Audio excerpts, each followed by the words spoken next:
Oke, sudah ini. Baik, saya ulangi bahwa nanti kalau ada pertanyaan silahkan di chat saja. Kemudian nanti di chatnya apa ya? Kayak misalnya baik, terima kasih. Nah itu nggak usah nggak apa-apa ya. Tapi fokus langsung misalnya kalau ada pertanyaannya apa ya nanti kita apa namanya kita bahas biar lebih efektif. Baik, sudah 130 dari berapa nih? Mana PJ-nya? Kalau PJ bisa ini ya, nggak boleh nggak di-mute. PJ-nya siapa? Lutfi, Anggita, Uye, Faisal.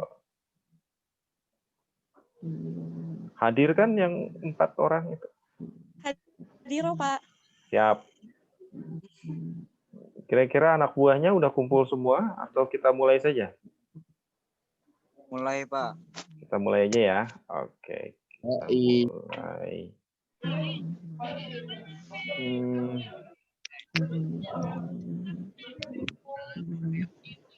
Oke. Kelihatan ya? Halo? Ya. Pak. Kelihatan, Pak. Kelihatan, Pak. Kelihatan. Kelihatan. Baik, Jelas, saya Pak. mulai dari ini RPS-nya saya sudah kasih. Kemudian ini kira-kira materinya. Saya mungkin yang terlalu teoritis saya lewat saja ya. Kayaknya sih teman-teman kemarin udah ini juga ya, udah bahas ya. Jadi malam ini kita review. Kemudian kalau ada pertanyaan yang belum terjawab, boleh ditanya malam ini. Baik, kita itu sebenarnya kuliahnya itu apa sih bedanya statistik sama statistika sosial dan statistika? Pada prinsipnya sih memang secara keilmuan itu statistika ya. Nah, sosial itu adalah penerapan di bidang sosial. Nah, apakah semua statistik itu sosial? Nah, memang cakupan sosial itu yang luas ya. Jadi memang dia yang sifatnya memang interaksi dengan sesama manusia ya memang itu bisa dikatakan sosial. Tetapi memang juga statistik itu bisa di sains ya, dia murni di sains itu bisa dan di yang lainnya juga bisa. Di bidang yang lebih spesifik sosial mungkin terlalu umum, tapi lebih spesifik misalnya di bidang psikologi itu ada, itu namanya biasanya disebut dengan psikometrika. Di bidang ekonomi itu biasanya dengan ekonometrika dan seterusnya ya. Nah ini materi yang coba kita bahas mungkin hanya sampai yang poin 6 ya. Jadi kita coba poin 7-nya kita skip dulu. Tapi nanti kalau mau belajar boleh lah. Oke. Sejarah statistik. Jadi secara umum itu statistik dibedakan titik poinnya itu tahun 1900 atau disebut juga dengan abad 20 ya. Jadi dia sebelum tahun 1900 dan setelah tahun 1900. Jadi dulu itu disebutnya statistik masih sederhana, deskriptif, tabulasi, silang, dan seterusnya. Nah, setelah tahun 1900, datanya itu sudah mulai banyak. Nah, karena datanya banyak, nah itu agak susah kita ketika mengambil data itu. Jadi kadang-kadang penelitiannya misalnya tidak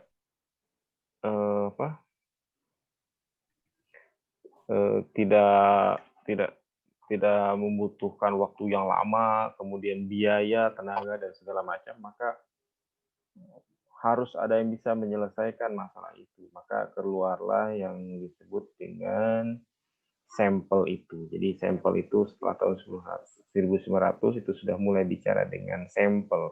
Kalau dulu semuanya data populasi. Apa sih kelebihan dan kekurangannya? Kelebihan populasi jelas tidak akan ada error. Hanya mungkin kesalahan-kesalahan yang sifatnya mungkin teknis. Tapi kalau misalnya sampel, nah disitulah akan ada yang namanya error. Oke.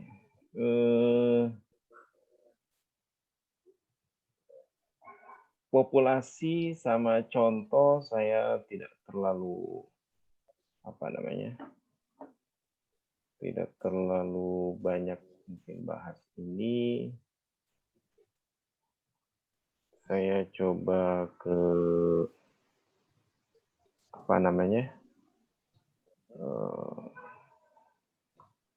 saya kalau mengeluarkan chat itu di sini gimana ya?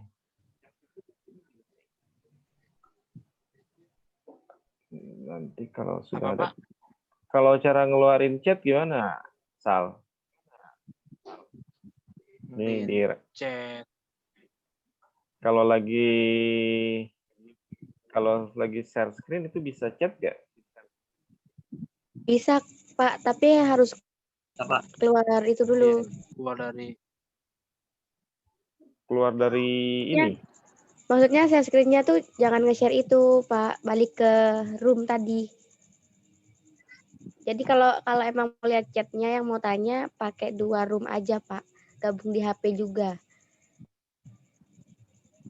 Oh, gabung di HP begitu ya?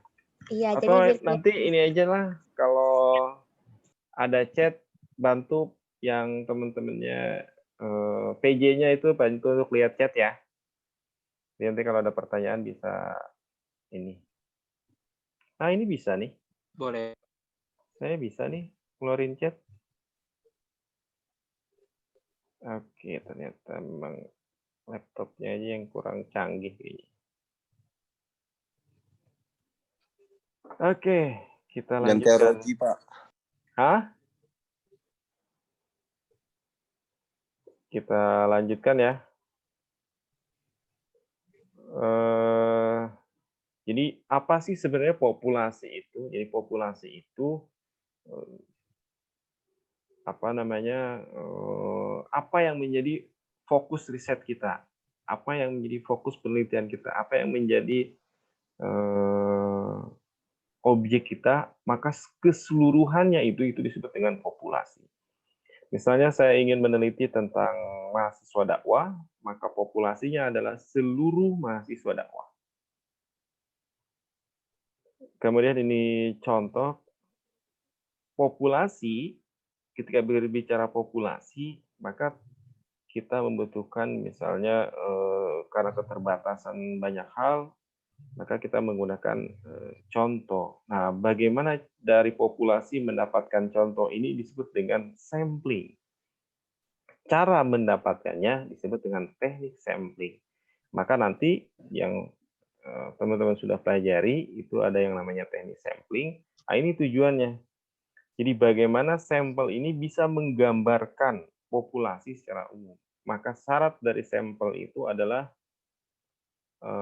representatif atau mewakili dari populasi itu. Jadi secara karakteristik, secara umum itu dia relatif mirip, meskipun tidak sama persis. Tidak sama persisnya itu disebut dengan error. Nah, ketika contoh untuk melihat populasi, nah itu disebut dengan pendugaan. Jadi logikanya misalnya begini. Saya ingin mengetahui tentang perilaku mahasiswa dakwah. Maka saya hanya mengambil sebagian. Nah, ketika saya sudah mengambil sebagian itu, misalnya dari 5.000 mahasiswa dakwah, saya hanya mengambil misalnya 200. Nah, ketika misalnya angka 200 itu saya menggambarkan mahasiswa dakwah secara keseluruhan dengan menggunakan data yang hanya 200, nah itu disebut dengan pendugaan. Jadi kira-kira mahasiswa dakwah itu bisa digambarkan yang 5.000 itu oleh 200 itu. Nah, sekarang pertanyaannya, apakah pendugaan itu bisa benar apa enggak? Contohnya misalnya begini deh. Kalau kita menduga itu sebenarnya relatif, sebenarnya kemungkinannya benar apa salah. logikanya sih sebenarnya kemungkinan itu salah. Kenapa dia salah? Contohnya misalnya begini. Yang PJ bisa ini ya? Nggak di-mute kan? Atau apa? Ya, Pak. Faisal, Lutfi. Kira-kira menurut kamu berapa Enggak, berat Pak. badan saya?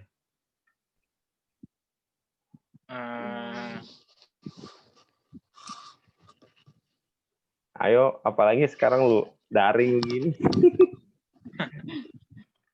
60-an. 80, Pak. 60, 80, 83. Wah, ini. Oke. Dari yang sudah menjawab itu kesimpulannya adalah tidak ada yang benar. Jadi ketika kita melakukan pendugaan, kemungkinan besarnya sebenarnya adalah salah. Nah, sekarang pertanyaannya, apakah salahnya itu bisa masuk toleransi atau bisa kita apa sih bahasanya, bisa dimaklumi gitu? Contohnya misalnya begini, saya coba buatkan agak lama. Saya coba keluarkan Excel dulu ya. Ini masih ada yang di waiting room.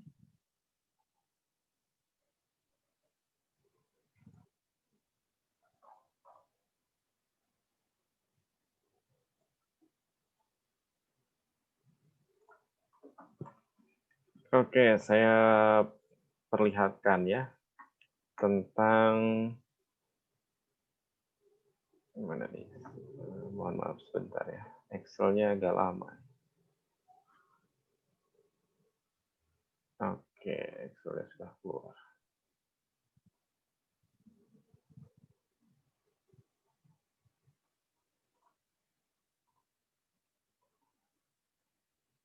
Oke, misalnya saya punya dua pasangan, misalnya pasangan A, kita mau pemilihan misalnya ada B. Nah, menurut hasil survei bahwa si A itu mendapatkan misalnya 60% suara. Si B 40%. Kemudian errornya, ini errornya, itu misalnya 5%.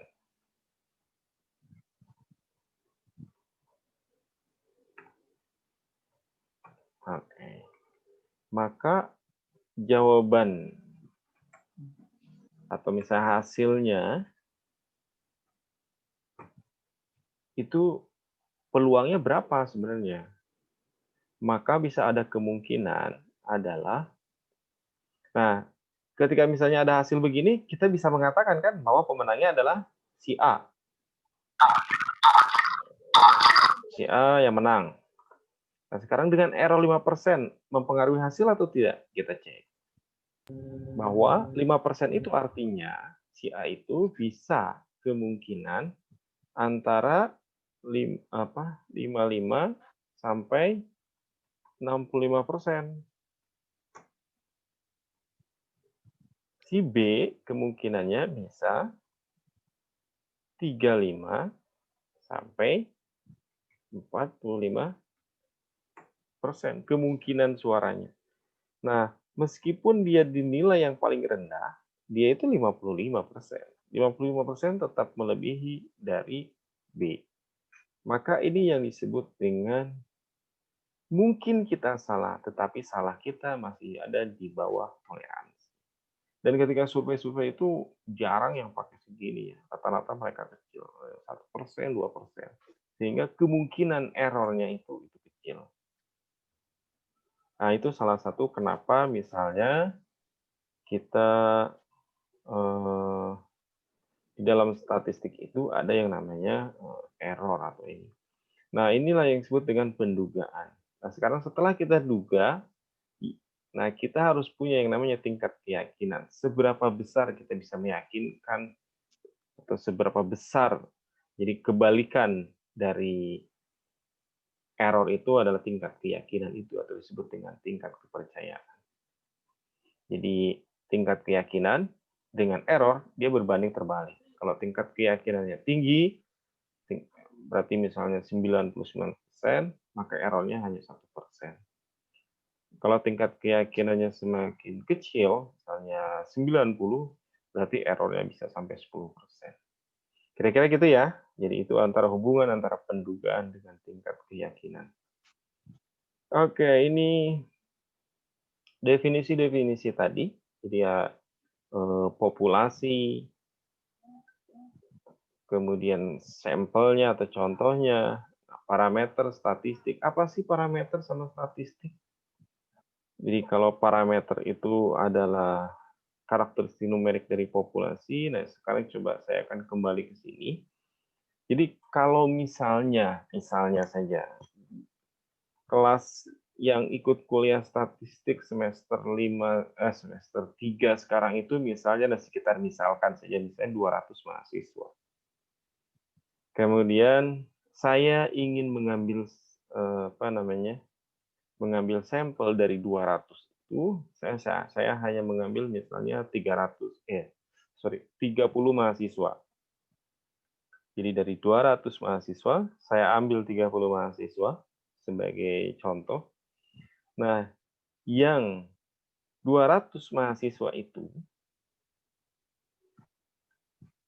misalnya saya ingin meneliti tentang kemampuan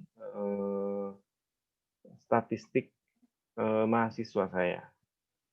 Setelah perkuliahan selesai, keluar nilainya, nah saya bisa ukur.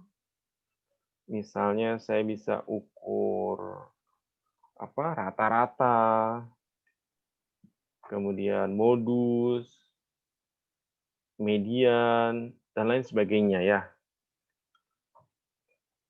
Nah, yang di SMA kalian sudah pelajari ya, modus, median, apalagi nih?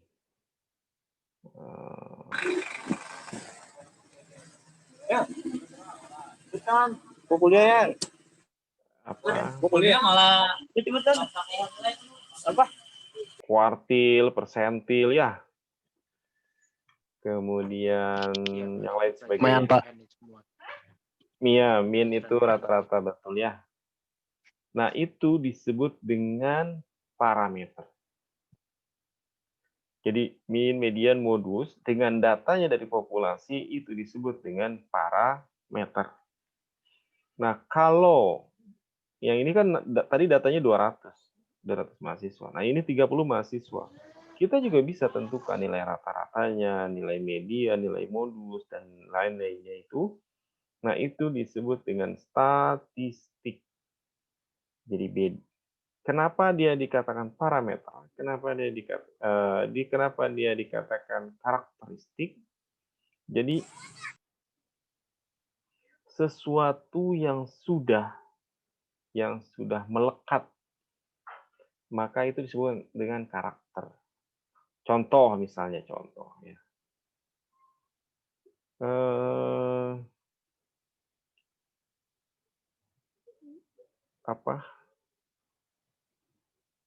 Kamu kenal nggak pelawak yang ngomongnya gini? Saya mau makan. Aziz. Nah, Gagap. kamu kenapa kalau orang ngomong gagap tapi langsung kamu ingatnya Aziz? Itu disebut dengan karakter dia. Nah, yang tadi parameter, kemudian statistik, nah itu sudah menjadi karakteristik dari populasi itu. Makanya nanti di rata saya dulu di kelompok berapa tuh ya?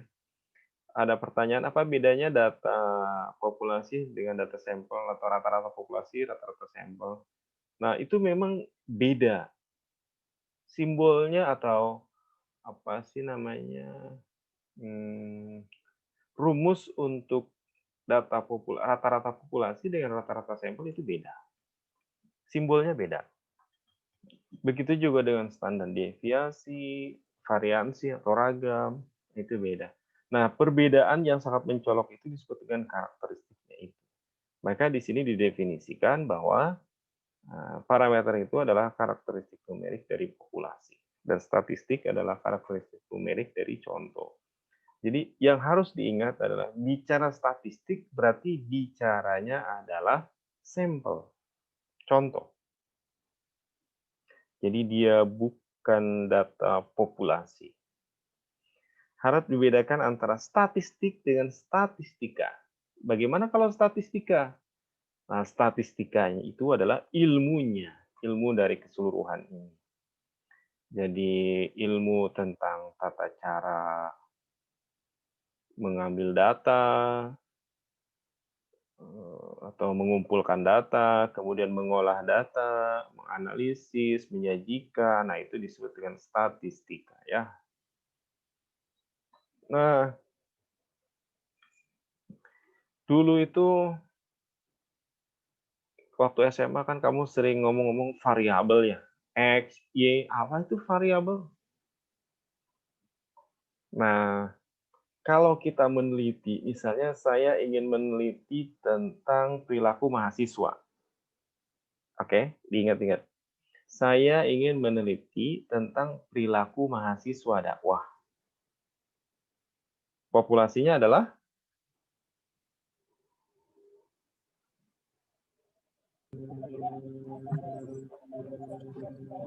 Mahasiswa dakwah. Ada Allah. seluruh Seluruh mahasiswa mahasiswa dakwah. Dakwah. Nah, sekarang variabel atau peubahnya itu apa? Nah, dari mahasiswa itu apa yang mau kita teliti? Perilaku. Perilaku. Maka itulah yang disebut dengan variabelnya. Oke? Ini biasanya nanti nih pada semester atas ajuin judulnya tidak bisa membedakan mana variabel, mana objek, mana sampelnya, mana populasi. Jadi itu yang dimaksud dengan variabel ya. Oke, skala pengukuran ini nanti kita bahas secara ini nanti di bawah. Nah, secara umum data itu ada yang sudah ada yang tidak ada. Jadi bisa nggak sih kita meneliti yang datanya itu nggak ada? Bisa nggak? Nggak bisa ya Pak ya? Nggak bisa, Pak. Soalnya suatu penelitian harus ada suatu Harus datanya. disertakan data. Harus ada sumber, harus ada referensi. Oke. Kita bicaranya data ya. Ini, oke. Saya pernah di grup atau pernah di grup mana? Bedanya data dengan datum apa?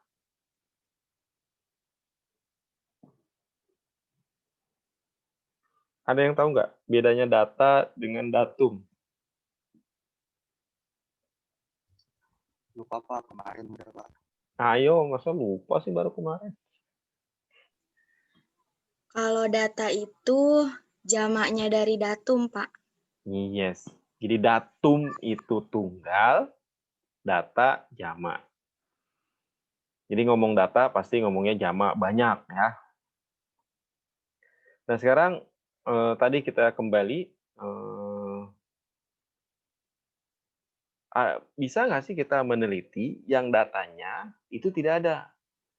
Kesimpulannya adalah, contohnya misalnya begini.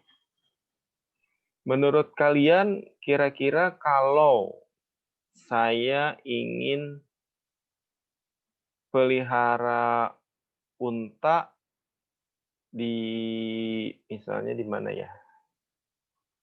Di Ciputat lah. Itu kira-kira bisa nggak ya? Bisa. Hah?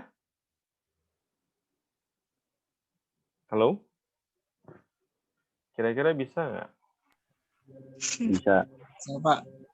Bisa, Pak. Bisa, Pak. Bisa, Pak. Kenapa bisa? Ada Ciputat contoh Bisa, yang Pak. ada yang udah pernah Mesir, ini, Pak. pelihara unta di Ciputat? Pernah. panas, Pak.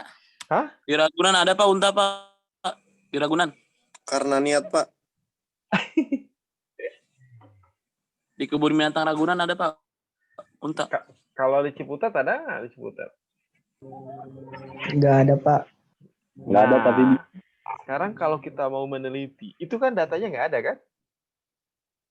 iya. Nah, sekarang pertanyaannya bisa atau enggak? Kita bisa analis, misalnya judulnya adalah apa sih?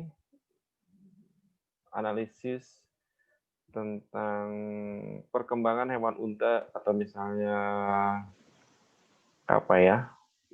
Ininya ya kira-kira sih kita mau mau pelihara unta di Ciputat itu kira-kira berhasil atau tidak? Kira-kira poinnya di situ ya. Nah, karena datanya nggak ada, maka harus dibangkitkan. Caranya gimana? Dengan percobaan atau simulasi.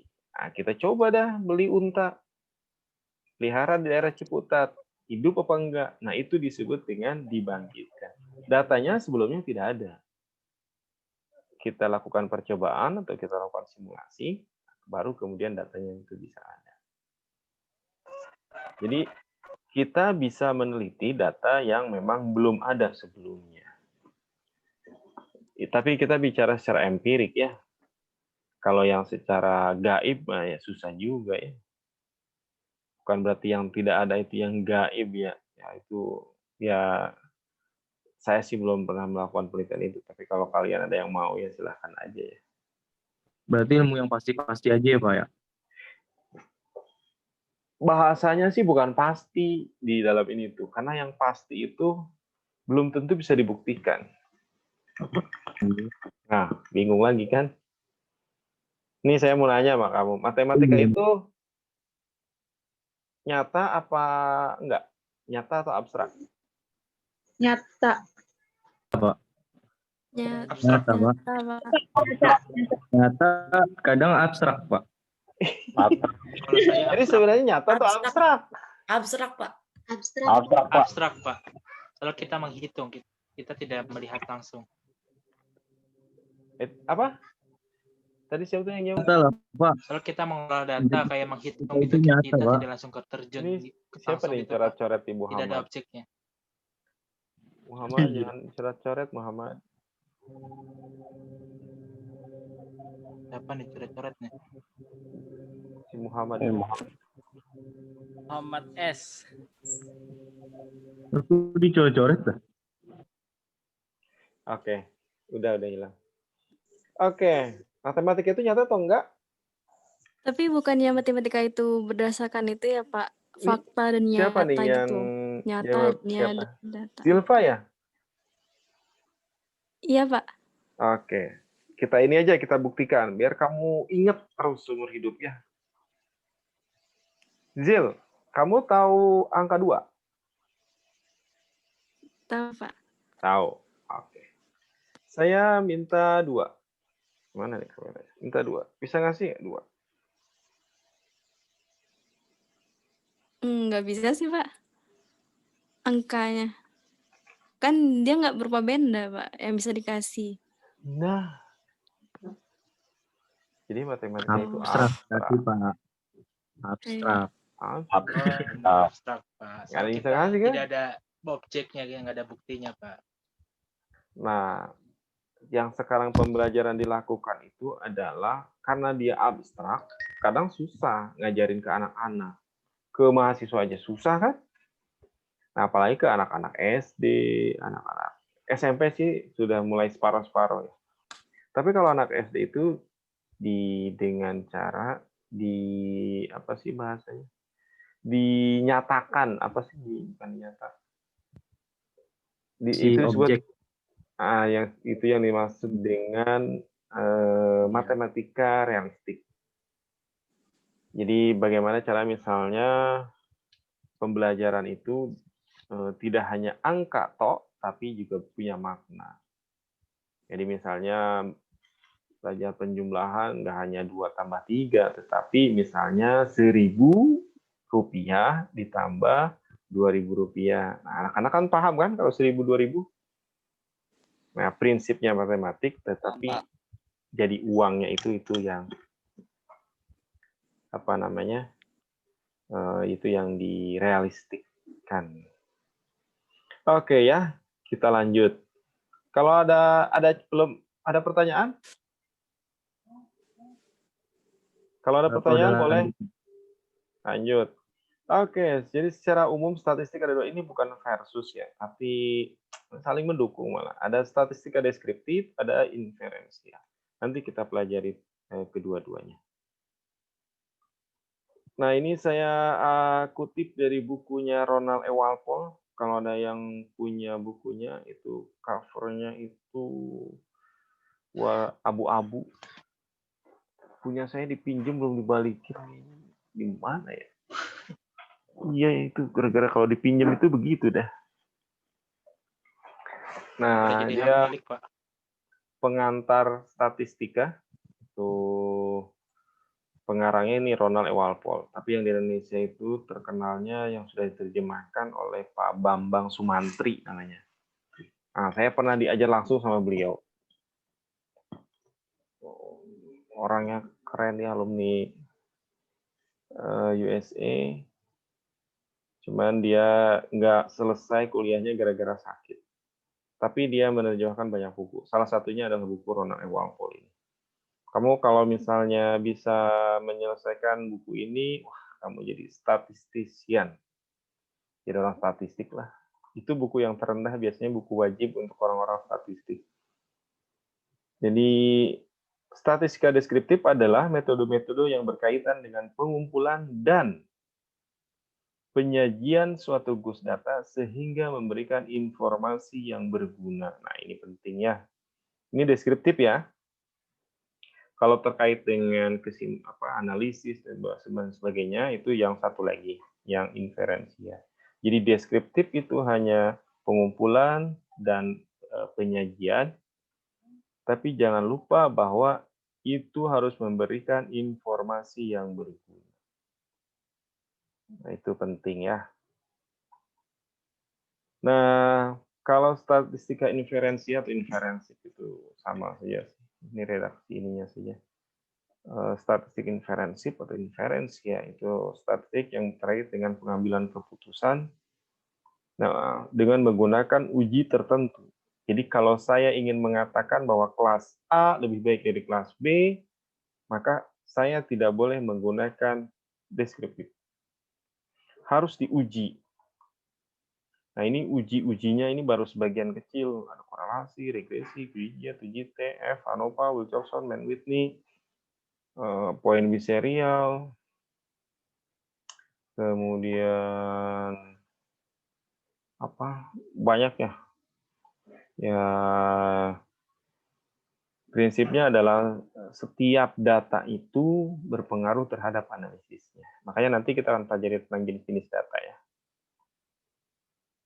Oke, ini kira-kira enaknya di skip apa dilanjutin. Tapi kira-kira beginilah ya. Ini mudah-mudahan kamu setelah perkuliahan harus bisa menjelaskan ini. Nah, kira-kira ini rancangannya. Jadi kalau kita mau meneliti ini, berasal dari datanya apanya yang mau dianalisis. Jadi kalau kamu nanti baca buku, ada bahasa rata, rataan, rata-rata, itu sama, sejenis, sama saja. Ada berapa sampelnya, kelompok sampelnya maksudnya ya. Misalnya hanya mahasiswa dakwah, berarti ya, atau misalnya saya ingin meneliti hanya kelas A, berarti hanya 1. Nah, normal itu adalah uji syarat. Kalau dia normal, maka uji T atau uji Z. Kalau dia tidak normal, maka bisa pakai chi-square, bisa juga pakai yang lain. Kalau ada 2 kelompok, misalnya kelas A dengan kelas B. Nah, ada perubahan kontrolnya atau tidak? Kalau misalnya ada, misalnya apa namanya, saya ingin membandingkan kelas A, B, C 3. Tapi yang satu saya jadikan patokan, misalnya kelas A patokan, B, C sebagai pembanding. Nah, ini pakai ANOVA.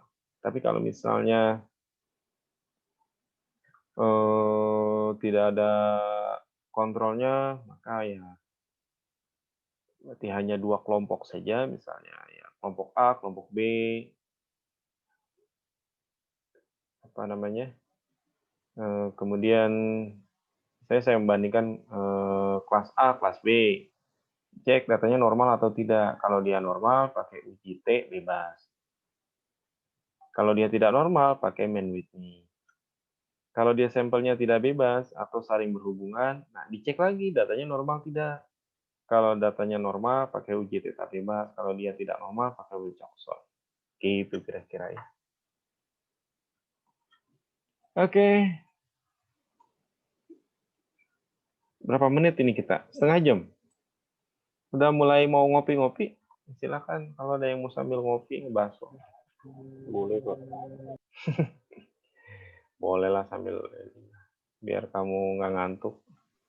Iya Pak, saya sambil makan kok. Siap. Oke.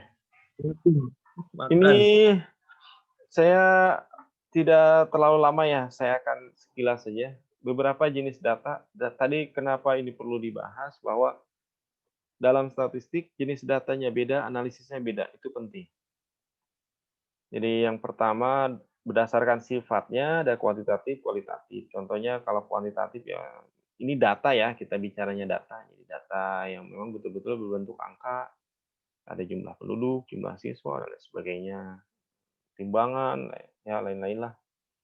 Tapi kalau kualitatif biasanya berdasarkan kualitas. Bisa sering, kadang-kadang tidak pernah yang sering ya. Yang sering kamu temui ini jenis-jenis kuesioner misalnya setuju, sangat setuju, dan yang seperti model-model yang seperti itu. Kemudian berdasarkan urutannya itu ada 4, nominal, ordinal, interval, sama rasio. Nah ini biasanya yang penting kamu ingat-ingat, karena biasanya seorang peneliti itu ini akan ditanya di awal. Datanya jenisnya apa? Nah, ini maksudnya itu. Nominal, ordinal, interval, atau rasio. Kalau nominal, dia sifatnya hanya mengelompokkan.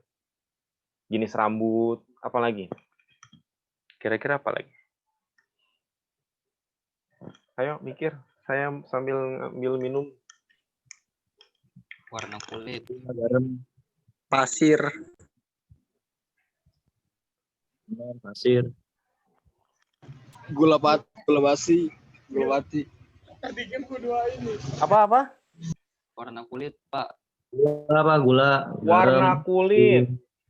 Bukan. Apa lagi? bukan ya? Beras, Pak. Beras. Jenis kelamin ya. Jadi sifatnya dia hanya mengelompokkan saja. Bentuk wajah Pak. Bentuk wajah. Iya, ada oval, ada apa lagi? Lonjong. Kotak, ada nggak kotak? Nggak ada. Tinggi badan, Pak. Duduk kotak, Pak. Beras. Oke. Iya. Yang berikutnya lah ordinal. Yang ordinal itu selain mengelompokkan juga mengurutkannya. Contohnya tingkatan sekolah SD, SMP, SMA. Terus apa lagi?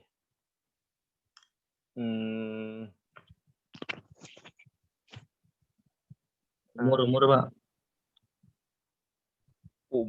Umur. Oke. Umur itu masuknya apa ya? Nominal, Pak. Kenapa Oh, nominal? Karena hanya mengelompokkan salah satunya saja. Hanya mengelompok. terus ambil Jabatan bayi, dalam bekerja, umur, Pak. Bagan. Loh itu kan maksudnya interval dong. Kalau umur, Untuk umur itu maksudnya mana ya? Kita pelajari dulu semua ya. Nanti setelah itu mudah-mudahan kita bisa punya jawaban. Tadi kita sudah sampai ordinal ya. Jadi tingkatan sekolah SD, SMP, SMA. Kemudian tadi juga ada yang menjawab apa tadi, jabatan ya katanya. Jabatan itu misalnya apa yang pemilik itu namanya apa tuh? Owner itu. CEO. Ya, saya nggak tahu struktur kalau di perusahaan ya. Tapi kalau di kampus itu tahulah, misalnya rektor. Kemudian kalau wakil rektor itu nggak dihitung ya. Dia karena dia sebutnya kalau dulu kan namanya pembantu ya, pembantu rektor. Kalau sekarang semua wakil rektor. Tapi kira-kira kalau misalnya apa namanya, strukturnya itu dari rektor, kemudian ke dekan, dekan ke prodi ke dosen, kira-kira itu ya strukturnya. Kemudian yang lainnya banyak ya, di perusahaan tadi juga oke. Itu contoh ordinal. Kemudian kalau interval, oke, interval. Dia selain mengelompokkan, mengurutkan, juga membedakan. Nah, ini membedakan. Contohnya suhu udara maksudnya ya, bukan suhu yang lain. Kalau di Cina suhu bukan itu ya, suhu itu Guru, Pak, guru. suhu ya. Ya, Guru, Pak. bukan itu maksudnya ya, tapi itu di sini adalah suhu cuaca itu ya. Kemudian rasio itu mengelompokkan, mengurutkan, membedakan, dan membandingkan. Contohnya tinggi badan, berat badan, dan lain sebagainya. Oke. Ada pertanyaan? Pak. Yap. Kalau klasemen kejuaraan itu masuknya jenis data apa ya, Pak? Klasemen kejuaraan. Contohnya klasemen apa nih? Kayak ya klasemen Liga Inggris, atau klasemen Liga Spanyol gitu. Jenis data apa ya, Pak itu? Klasemen itu biasanya dari babak mana nih? Penyisihan? Atau Ya misalnya tahu kayak klasemen pembalap Liga gitu. Inggris gitu, Pak. Ya Liga kayak gitu. Inggris. Apa berarti jatuhnya? gini aja deh. Menpora. Menpora. Kalau misalnya ini Indonesia kan tuh ranking. Nah, ranking berapa dunia? 174 Pak, misalnya. Nah, 173, 174 ya. Nah, itu masuknya apa tuh? Rasio. Masuknya ke?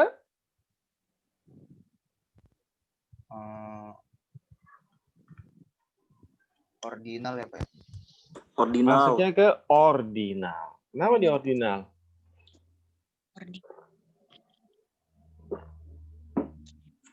Karena tingkatan. Karena hanya bisa mengelompokkan. Mengelompokkannya itu adalah itu tadi. Apa namanya? Indonesia 173, 174, 175. Dan urutannya itu berurut ya. Jadi kenapa dia masuk jenis data ordinal? Karena selain mengelompokkan juga mengurutkan. Oke, sekarang kita ini kalau nggak ada yang nanya, saya yang nanya nih. Jadi bedanya interval sama rasio itu apa? Ini kemarin kelompok siapa nih? Kelompok kelas A, kelas B, C, D. Ini yang bahas siapa nih? Kelas A itu siapa? Kelompok Faisal. Ini siapa yang bahas? Ini ada 146 partisan ini malam ini. Ayo, siapa yang mau jawab? Apa bedanya interval sama rasio? Itu perbedaan interval sama rasio kan cuman terletak pada pembedaan dan pembandingan ya Pak. Emang perbedaan antara beda dengan membandingkan itu apa Pak? Ini kan saya lagi nanya. Itu kan sama-sama membedakan kan? Makanya. Kalau Terakhir ditambahin membandingkan doang. kalau menurut saya ya, interval kan contohnya suhu. Kalau suhu itu kan dapat berubah-ubah. Sedangkan rasio itu contohnya tinggi badan kan nggak bisa berubah-ubah. Bisa berubah, tapi kan menunjukkan terus bertambah tinggi kan, nggak bisa kayak suhu yang naik turun gitu. Gitu bukan sih? Kalau menurut saya Ini Pak, menurut saya nih Pak, Oh, Pak, siapa nih? interval itu tidak memiliki nilai nol mutlak Pak. Sedangkan rasio memiliki Nah, ini siapa nih nilai yang nol jawab mutlak. nih? Mana orangnya? Saya Pak. Rasio kan Ayo. dikalikan bisa dibagi. Kalau interval itu tidak memiliki nilai nol mutlak gitu Pak. Sedangkan kalau rasio itu nilai nol mutlak itu ada datanya, dapat dikalikan, dapat dibagi gitu. Gitu Pak. Kamu oke, saya nanya ya. Nol mutlak itu apa?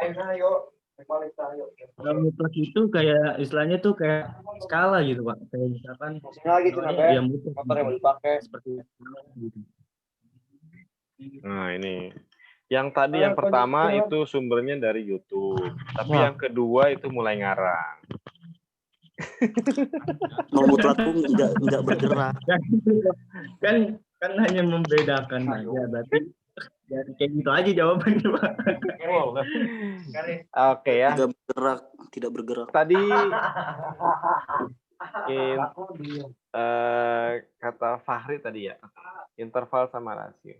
Yang betul ya, jadi interval tidak punya nilai nol mutlak. Oke, diingat-ingat. Interval tidak punya nilai nol mutlak. Kalau rasio punya nilai nol mutlak. Oke, sekarang definisi lagi. Apa itu nol mutlak? Nol mutlak. Kamu tahu ini enggak? Terdapat dalam tubuh Pak. Imut. Hitam mutlak. Itu artinya apa tuh? Ini nol mutlak itu terhadap pada molekul Pak, kayak suhu gitu Pak. Enggak, itu paten ya Pak? Tidak bergerak gitu Pak, kayak tidak bergerak. Kalau menurut saya itu nol mutlak itu mutlak kan tetap Pak. Kalau nol mutlak berarti Mutlak datanya itu ori Pak. Dari lahir mutlak itu kan datang dari dari Allah. dia tetap data gitu. Kalau nol mutlak berarti datanya tidak tetap Pak. Iya, tidak bergerak gitu. Pokoknya ya, Maksudnya bisa berubah-berubah kalau nol mutlak itu menurut saya.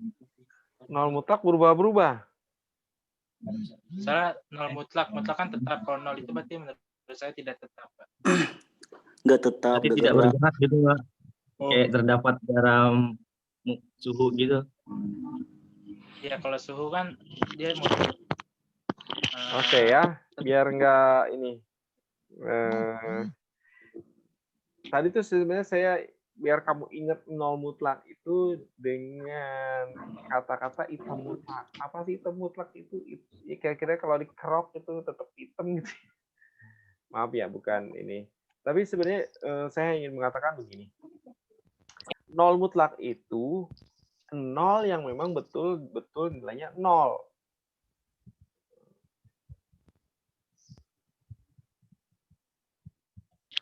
Apalah. Misalnya begini. Tingginya 0 cm. Ada tingginya nggak? Ada. Hah? Ada Pak.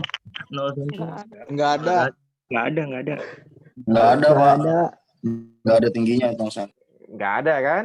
Nah, itu disebut dengan 0. 0 mutlak. Nah, interval itu dia tidak punya nilai 0 mutlak. Suhunya 0 derajat. Ada suhunya nggak? Ada. Ada.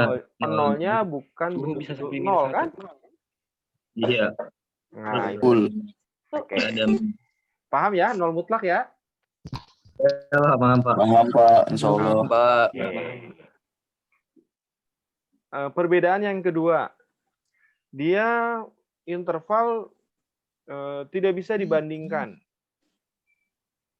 Kalau rasio bisa dibandingkan. Contohnya misalnya begini. Kalau suhu 32 derajat Celcius, sama nggak dengan suhu 2 kali 16 derajat Celcius? Enggak. Ayo. Saya ulangi. Suhu 32 derajat Celcius sama nggak dengan suhu 2 kali 16 derajat Celcius? Pasti berbeda. Enggak. Sama beda? Sama. Sama. Pak. Sama. Beda, Pak. Beda. Nah, Sama. Kan itu 32 sama dengan 2 kali. Beda. Kan derajatnya Beda Pak, salah dari data Kenapa beda? mutlaknya saja sudah berbeda. Ya, yang jawab beda tadi siapa? 2 kali 16 tuh lebih dingin, Pak. Oke. Paham ya? Sedangkan 36 panas. 32 derajat itu kan panas ya? Iya, 32 derajat panas. 16 dingin nggak? Dingin. Pak, AC 16 aja dingin. 2 kali 16? Dingin tetap, Pak. Soalnya Malah tambah dingin kan? Ya, dinginnya 2 kali lipat. Nah, itu nggak bisa dibandingkan. Bukan apa namanya? Jadi angka 32 itu belum tentu sama dengan 2 kali 16. Begitu juga dengan suhu panas. Suhunya misalnya 30 derajat, dia tidak akan sama dengan suhu setengah dari 60 derajat itu. Setengah dari 60 derajat itu tidak sama dengan suhu 30 derajat. Jadi kita hanya bisa membedakan suhunya itu adalah Ntar gimana Sal, karena nggak ngerti makalah. Oh, makalah. 30 derajat, 60 derajat, dan seterusnya ya. Nggak tambahin itu. Kayak misalnya judulnya apa nih? Nah, berbeda dengan Prinsip-prinsip ajaran Islam. Ini judul.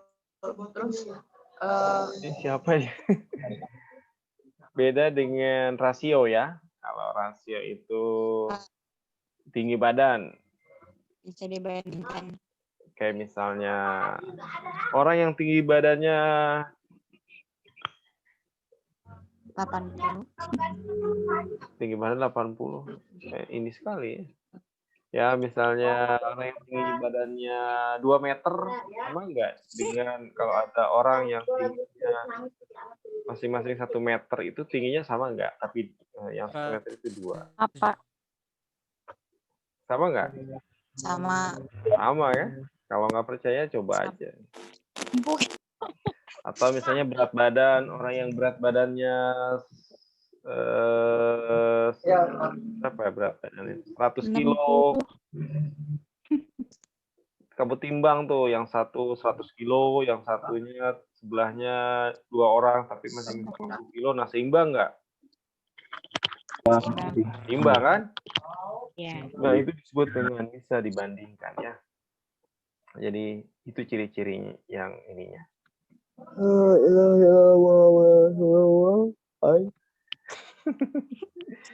Ada yang udah mulai ngantuk. Oke. Anak komplek, Pak. Tadi ada pertanyaan umur. Nah, umur itu masuknya ke mana dia?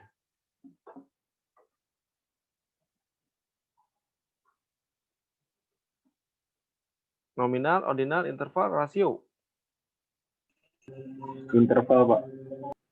mengelompokkan nominal, Pak. Interval kali. Interval. Interval.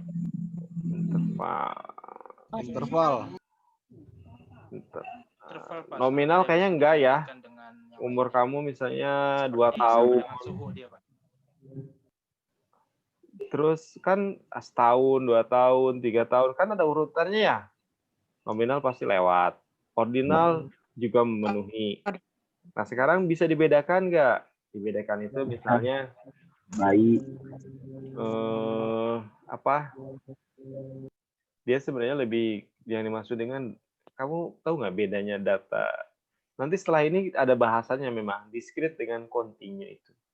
Untuk lebih menjelaskan antara nominal ordinal, interval dengan rasio. Jadi nominal ordinal ini biasa disebut dengan data discrete, interval rasio itu dengan data continue. Nah, sekarang sekalian kita lanjut ya. Ini data primer sekunder kayaknya biasa ya. Mana nih, ada nggak nih? Nah, ini dia. Data discrete dengan data continue. Jadi kalau data discrete itu satu-satu. Gimana ya? Jadi diperoleh dengan cara menghitung atau membilang. Misalnya, kamu perhatikan. Data discrete merupakan hasil dari membilang, maka datanya merupakan bilangan bulat. Misalnya jumlah siswa. Kan jumlah siswa itu 1, 2, 3, 4, 5 gitu ya. Nggak boleh kita mengatakan 1, 2, 3, 4, 5,5 gitu ya, karena ada orang lebih besar badannya misalnya. Tetap dihitung 1 kan? Nah, itu disebut dengan mencacah atau menghitung atau membilang. Tapi kalau continue, itu dia nyambung terus. Contoh, berat badan. Berat badan itu nyambung kan ya? Kamu dari pas brojol sampai sekarang naiknya sekilo-sekilo apa enggak? Enggak, Pak. Ada yang orang berat badan namanya sekilo-sekilo? Enggak, lebih kok. Ngeri saya mah. Enggak kali sehari sekilo gitu. Nah iya, gede banget. Iya, kan dia berat badan itu nyambungnya terus ya. Tanpa kita nggak kerasa, misalnya satuannya kecil, kalau misalnya kilogram berarti 0,0 kilogram, dan seterusnya sampai dari pas brojol misalnya berapa kilo, 3 kilo, 5 kilo, sampai sekarang misalnya sudah 50 kilo, kan nambahnya tuh sedikit terus gitu ya. Atau tinggi, kita nggak ada kan tinggi yang namanya sesenti enggak. Tapi dari kecil itu kita nggak tahu berproses. Nah, itu disebut dengan data continue. Nah, umur itu masuknya adalah data umur kita discrete atau continue? Continue, Pak.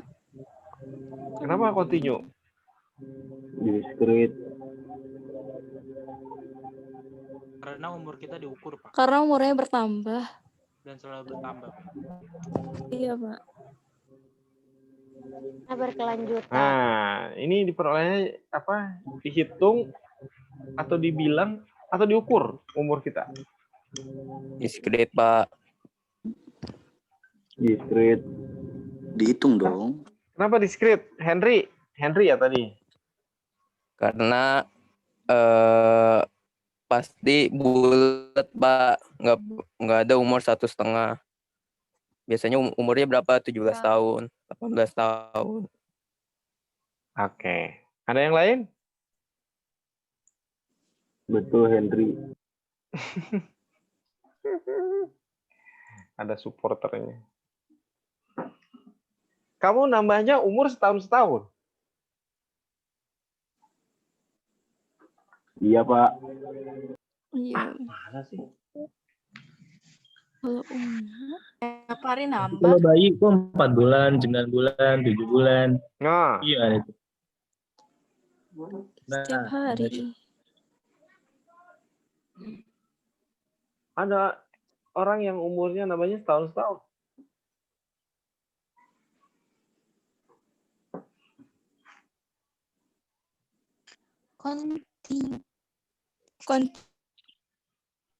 Nggak ada kan? Tapi sebenarnya kenapa umur kita dikatakan Nggak ada. tadi itu kata Henry 6 tahun, 7 tahun, 8 tahun dan sebagainya. Sebenarnya itu untuk memudahkan saja. Tetapi sebenarnya kita kan nggak tiap tahun nggak nambahnya kan, tapi setahun sehari, 2 hari. Nah, kalau dipakai desimal kan bisa. Kayak misalnya umur saya berapa tahun, misalnya sekian tahun, berapa bulan gitu. Nah, itu kalau dibuat desimal sebenarnya bisa. Tapi sekarang pertanyaannya kan kalau dia continue harus diukur kan? Kalau diukur harus ada alat ukurnya. Nah, kira-kira umur alat ukurnya apa?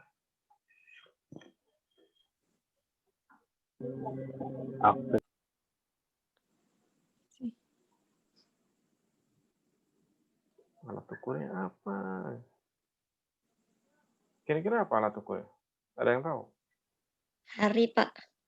Enggak. Lihat dari akte, Pak. Dilihat dari akte. Tanggal lahir. Waktu. Kalender, Pak, kalender. Kalender. Jadi alat ukurnya adalah kalender. Itulah alat ukurnya ya. Berlaku umum kan? Nah, umur itu berarti dia masuknya continue. Nah, sekarang kalau dia continue, berarti kan interval atau rasio. Nah, sekarang umur punya nilai 0 mutlak enggak?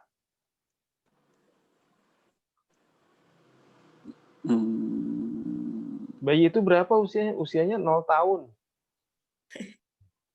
Nggak punya, Pak. Nggak punya, Pak. Rasio. Pak. Adanya 1 hari.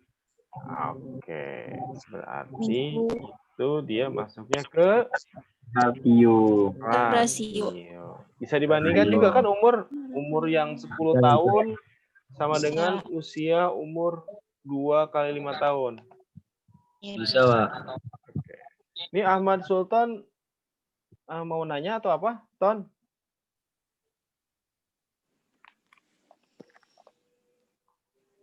Halo, Ton. Ahmad Sultan Aulia. Dia mau di unmute atau gimana? Apa kepencet? Oke. Di chat nggak ada ya? Oke, belum ada ya. Kita lanjutkan. Berarti umur sudah masuk ke rasio ya. Ini lumayan ini ya. Masih, wah ini teknik sampling. Baik, sampai sini kira-kira saya langsung ini percepat. Nah, sekarang ada data cross section dengan data time series. Apa itu bedanya? Jadi, kalau data yang dikumpulkan dalam satu waktu disebut dengan cross section, kalau yang dari waktu ke waktu berulang itu disebut dengan time series. Jadi kalau misalnya saya ingin mengetahui tentang jumlah mahasiswa dakwah tahun 2010, nah itu cross section. Tapi kalau saya ingin melihat data mahasiswa dari tahun 2010 sampai 2020, nah itu time series ya. Gampang itu. Baik. Kita mau sampai jam berapa? Jam 12. Udah ngantuk, Pak. 9 deh, Pak. Jangan, Mbak. 9. Ngantuk nih, Pak. Jam 9, Sampai ngantuk, Pak. Sampai ngantuk. Sampai ngantuk. Oke, yang berikutnya adalah teknik sampling. Jadi teknik sampling itu apa? Teknik atau tentang cara mendapatkan sampel. Ini kita sudah bahas populasi. Syaratnya harus representatif ya. Di apa bedanya sensus sama sampling? Kalau sensus pendataan seluruh sampel. Apa itu seluruh sampel?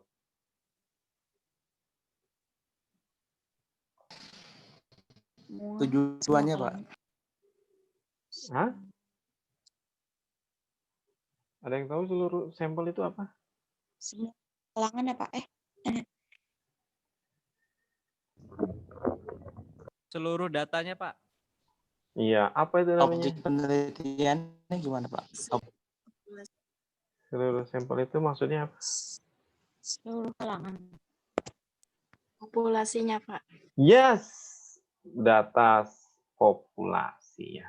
Kan sampel itu sebagian dari populasi. Nah, keseluruhan dari sampel itu Ini maksudnya adalah data populasi. Jadi sampling tekniknya, nah kegunaan sampling itu ada dua.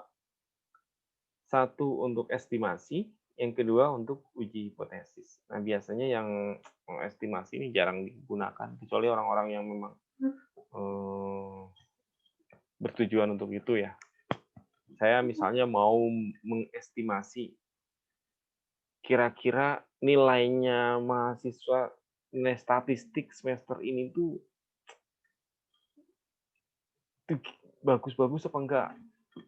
Nah, itu estimasi yang belum kejadian, yang belum terjadi. Kalau uji hipotesis itu ingin membuktikan, misalnya mahasiswa mahasiswa ini, saya punya asumsi misalnya mahasiswa ini 80% lulus gitu. Nah, itu uji hipotesis ya. Kalau estimasi kira-kira mahasiswa ini gimana peluangnya gitu. Tapi kalau uji hipotesis, saya sudah punya jawaban sementara. Misalnya 80% itu kayaknya lulus. Oke, jenisnya secara umum itu ada dua. Ada probability sampling atau probabilitas, ada non-probability. Ada juga katanya kombinasi. Ini perpaduan antara probability sampling dengan non-probability ya. Apa sih perbedaan mendasarnya? Nah, ini penting. Probably itu apa sih artinya?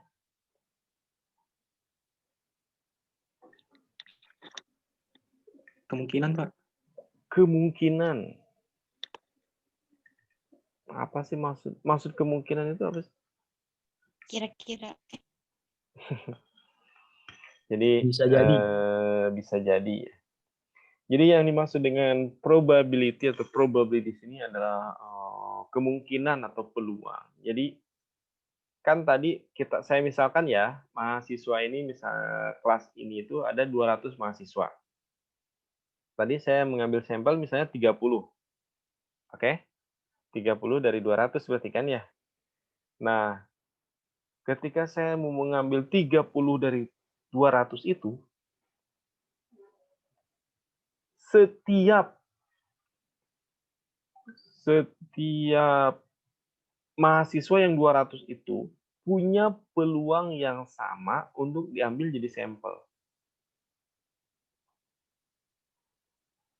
Bisa dipahami ya?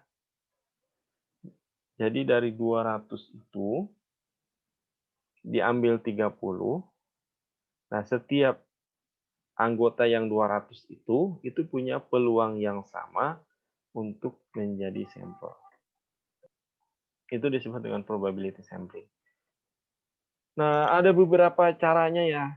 Yang pertama, simple random sampling. Nah, ini cara mendefinisikannya, kamu caranya begini. Simple itu apa?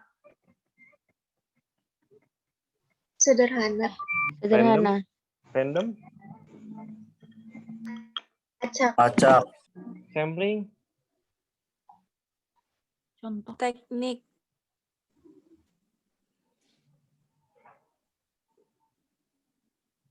Sampling teknik pengambilan sampel. Jadi artinya cara atau teknik pengambilan sampel secara acak sederhana. Gitu ya cara definisinya. Jadi yang ini juga sama, stratified itu berstrata, random, acak, sampling, jadi teknik pengambilan sampel secara acak berstrata. Dan seterusnya.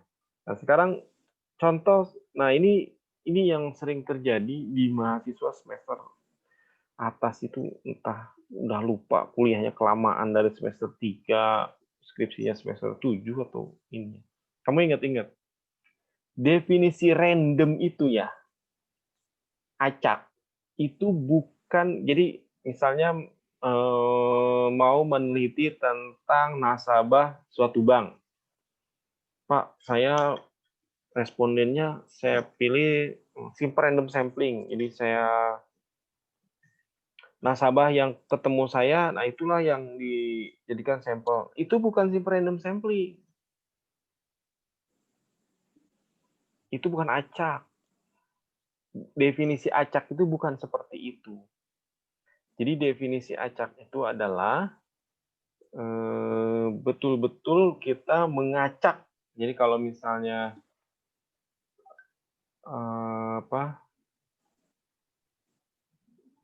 misalnya kalau nasabah suatu bank, maka kamu harus punya data nasabah semuanya. Misalnya nasabahnya ada 1000, yang harus punya data 1000 data itu. Kalau ketemu asalnya yang dijadikan responden itu nasabah yang pas kebetulan itu bukan simple random sampling. Itu bukan acak yang dimaksud yang seperti itu. Itu disebut dengan convenient, kebetulan. Kalau ada syarat-syarat tertentu, berarti itu purposive, yang non-probability. Contoh sederhana apa? Gimana sih simple random sampling? Kamu tahu ini kan arisan ya? Arisan tahu? Masa ini. Nah sekarang kalau yang keluar itu kan dipilih secara acak kan? Iya, Nah, Pak. setiap orang punya peluang yang sama kan untuk keluar. Nah itu adalah Iya, contoh Pak. sederhana simple random sampling. Kalau datanya sedikit sih enak ya. Kalau datanya banyak itu tuh gimana ceritanya? Kalau misalnya 200 aja, masa kita harus gulungin itu? Saya coba kasih sampel pakai Excel. Jadi saya misalnya punya responden,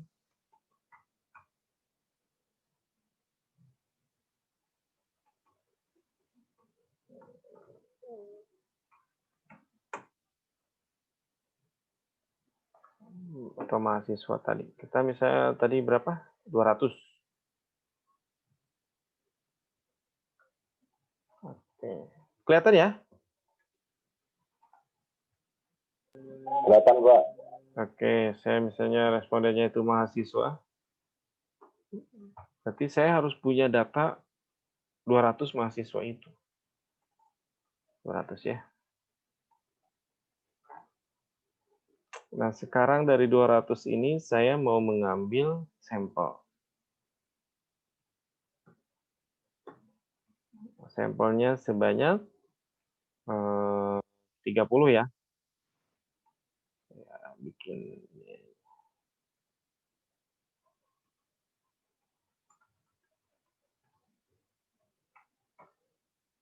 Oke, 30 sampel. Nah, sekarang pertanyaannya, siapa yang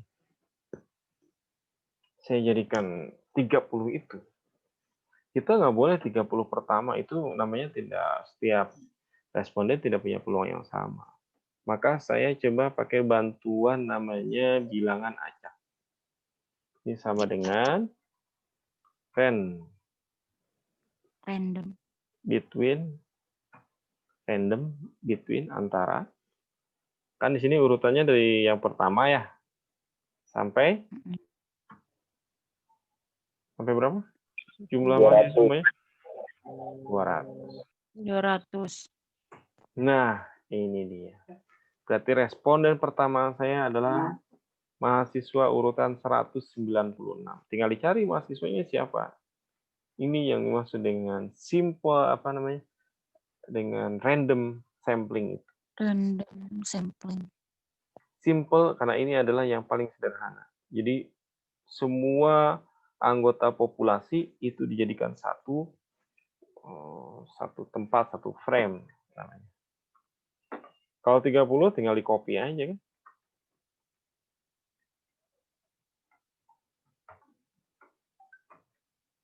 Nah, kenapa dia berubah lagi?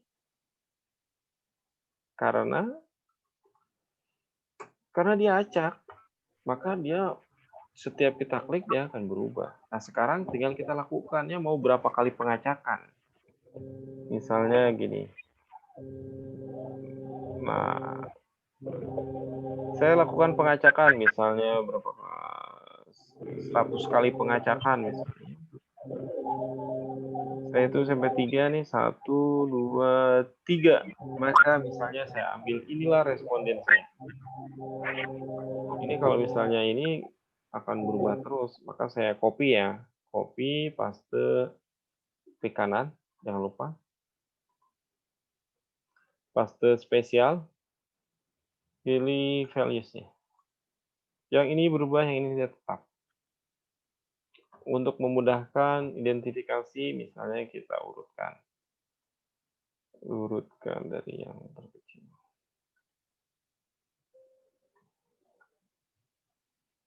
Nah, inilah responden kita. Yang pertama, nomor 1, nomor 2. Kemudian nomor 17. 23, 25, dan seterusnya ya. Sampai sini paham ya? Simple random sampling. Jadi, simple random sampling kita harus punya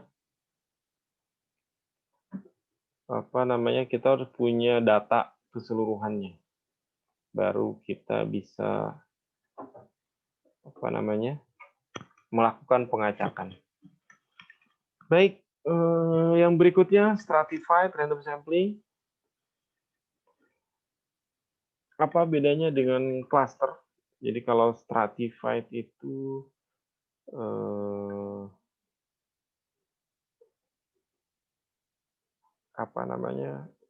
dia bagian dari pengacakan, tapi secara karakteristik dia itu punya karakteristik yang sama di dalam satu frame. Misalnya begini.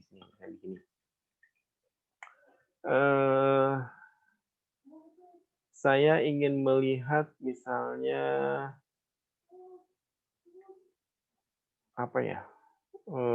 kecenderungan pemilih misalnya, atau saya ingin melihat misalnya elektabilitas partai misalnya ya. Nah, saya strata berdasarkan usia. Nah, jadi usia yang sama itu di satu kelompokan. Usia yang berbeda di kelompok yang lain. Jadi misalnya begini, ada 5.000 warga. Dari 5.000 warga itu misalnya 1.000 usia yang sudah memilih, misalnya 17 sampai 25 tahun. Ada 1.000 warga antara 26 sampai 35 tahun. Ada 1.000 warga antara misalnya 36 sampai 45 dan seterusnya. Nah, itu kita strata dulu. Jadi kita punya teori, misalnya 17 kenapa sama antara 17 sampai 25. Nah, kita sudah secara teori misalnya kita punya asumsi bahwa itu mereka relatif mirip. Nah, itu dengan stratified. Nah, apa bedanya dengan cluster? Kalau cluster di dalamnya itu dia tidak homogen ya. Homogen itu sama. Jadi kalau misalnya yang distratakan itu, strata pertama itu dia di dalamnya itu mirip, strata kedua di dalamnya itu mirip, nah itu stratified. Tapi kalau cluster, satu cluster, nah itu dia dalamnya tidak homogen, tidak sama. Misalnya saya ingin melihat tentang persepsi persepsi warga terhadap penyebaran COVID misalnya. Nah, saya klaster misalnya berdasarkan misalnya RT 1, RT 2, RT 3 dan seterusnya. Nah, setiap satu RT itu warganya relatif berbeda-beda kan? Nah, itu disebut dengan klaster. Itu tidak homogen. Nah, meskipun misalnya ada stratified, ada cluster, tetapi setelah di strata, setelah di cluster, dipilih laginya secara acak. Cara ceknya kemana? Kembali ke simple random ini. Jadi kalau misalnya tadi RT, misalnya yang RT ini, ada 5 RT misalnya, satu RT misalnya isinya 500 orang, dari 500 saya mau mengambil misalnya 10 orang, nah dipilih lagi lah secara acak seperti yang pertama. Kira-kira itu ya. Kemudian yang berikutnya adalah systematic random sampling. Kemudian apa tuh systematic random sampling? Saya coba kasih perlihatkan menggunakan Excel. Kalau simple random sampling misalnya ini dari 200 mau diambil 30. Nah, sekarang ini simple random sampling. Kalau pakai sistem sistematik misalnya ya dari berarti kalau misalnya 200 bagi 30 berarti sekitar berapa ya? 6 ya. Kita ini pakai simple random sampling ya, kita pakai yang sistematik. Bagaimana caranya mendapatkan 30 orang tapi menggunakan sistematik. Yang ini 30 tetap. Bisa langsung.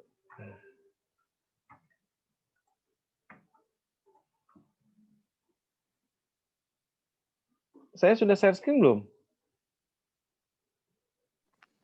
Belum, Pak. Belum. Oke, sorry. Pak.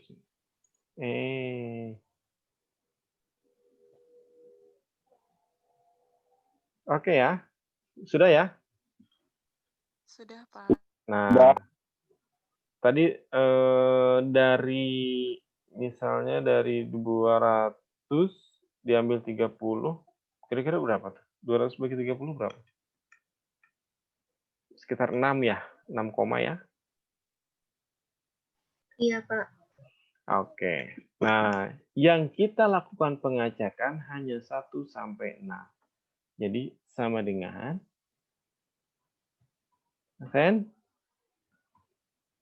between 1 sampai 6. Yang terpilih adalah urutan ke-4 misalnya. Berarti ini.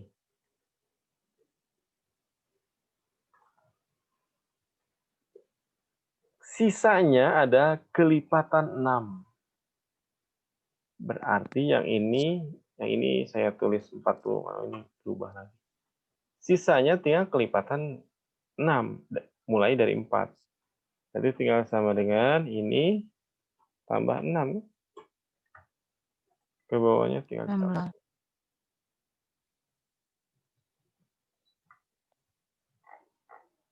Jadi tinggal tambah 6 saja. 16, 22, 28, 34, 40. Nah, ini disebut dengan systematic random sampling.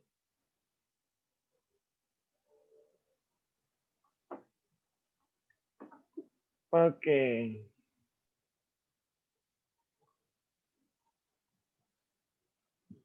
Yang terakhir multi-stage random sampling. Apa itu multi-stage random sampling? Jadi teknik pengambilan sampel secara bertahap dan banyak. Nah, ini yang sering biasanya kalau lembaga-lembaga survei quick count itu pakainya ini ya, multi-stage random sampling. Secara teori mereka mengumumkan teknik samplingnya itu ini. Nah, sekarang gimana sih caranya? Jadi misalnya begini, di dalam setiap jenjang itu dia melakukan pengambilan secara acak. Misalnya begini, di Indonesia itu ada berapa provinsi? 34. 34.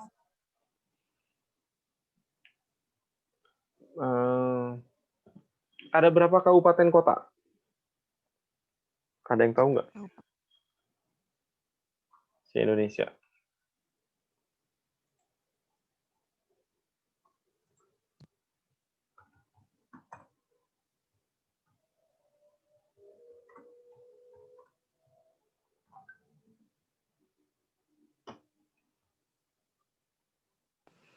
Ada 400-an mungkin. Ada berapa? Sekitar 400-an lebih, Pak. 514, Pak. 514 cepet ya ininya nyari di Google-nya ya. Iya, Pak. Ada 514 karena pas persis banget 514. Enggak sekitar 500-an, nah itu mungkin nebak. Tapi kalau 514 itu keren. Oke. Dari 514 misalnya kita hanya mengambil misalnya 50. Nah, kamu perhatikan. Dari 514 diambil 50. Pilih secara acak kan?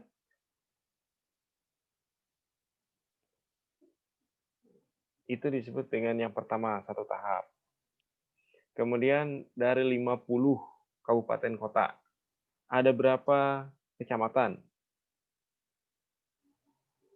Misalnya satu kabupaten kota itu 20. Berarti kan ada sekitar 1000 kecamatan. Nah, dari 1000 kecamatan kita mengambil misalnya 100. Nah, sudah 2 kali tahap kan? Yang pertama memilih jumlah kabupaten dari 514 jadi 50. Kemudian milih kecamatan dari 1000 menjadi 100. Satu kecamatan ada berapa kelurahan atau desa? Tadi misalnya dari 100 apa? Anggap 56. 56. Banyak juga. 5 atau 6, Pak. 5 sampai 6 biasanya. Satu kelurahan. Satu kecamatan. Ya, Pak. 5 kelurahan. 5 sampai 6. 5 sampai 6. Oke. Misalnya berapa nih kira-kira? 5, 6. Oke, 6. Lebih aja 10, Pak. Biasanya ada 10 juga. 10, oke 10. Biar gampang hitungnya ya. Berarti Iya. kan ada 1000 lagi ya. Kan 100 tadi kita ambil 100 dikali 10 berarti 1000. Ada 1000 kelurahan. Dari 1000 kelurahan kita mau ngambil berapa kelurahan? 100 misalnya, biar gampang aja kita. Misalnya mengambil 100 kelurahan atau desa. Sudah 3 tahap kan? Tahap yang pertama milih kabupaten kota, tahap kedua milih kecamatan, tahap ketiga milih kelurahan. Satu kelurahan ada berapa TPS? Kalau quick count itu pakainya TPS. Ada berapa TPS? Satu kelurahan. 30. Banyak banget. Banyak kan ya, satu kelurahan itu. Satu. Ya udah Misalnya 20 dah. 20. 12, Pak. 20 lah biar 10 gampang. aja. 10. Misalnya satu kelurahan 5, Pak. 5 TPS satu kelurahan. Dikit banget. Bisa 15. 100-an lebih kan? Satu RT aja bisa 2, bisa 1 kan? Udah 15, Pak, 15. Ambil jalan tengahnya, Pak. Oke, misalnya 15. Dari 15 kali 100 berarti berapa tuh? 1.500. 1.500 TPS. 1.500 TPS. Dari 1.500 kita mengambil berapa TPS? 150 TPS misalnya. Nah, itu sudah berapa tahap tuh? Pertama pemilihan kabupaten kota, milih kecamatan, milih kelurahan, milih TPS. 4 tahap kan? Itu disebut dengan multi-stage random sampling. Setiap tahap dipilihnya secara acak. Oke ya, kira-kira itu yang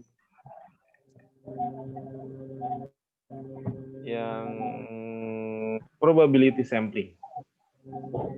Yang berikutnya adalah non-probability, itu ada convenient, quota, purposive, snowball. Saya, kalau ini insya Allah agak cepat. Convenient itu apa? Convenient itu adalah yang tadi saya katakan tadi tuh, mahasiswa itu. Ada yang milih yang meneliti tentang misalnya kepuasan nasabah suatu bank. Nah, dia milih aja secara acak siapa aja yang ketemu dan mau, nah itu disebutkan convenient, kebetulan. Kemudian kalau kuota asal memenuhi kuota saja. Misalnya saya mau tahu tentang perilaku mahasiswa dakwah, saya kuotakan laki-laki 50, perempuan 50. Udah, bebas. Kemudian kalau purposive, itu dia dari awal kita sudah membuat kriteria. Misalnya responden saya itu adalah asal memenuhi syarat ini, dah dia jadi responden. Mungkin kamu pernah ngelihat ada survei begini nih.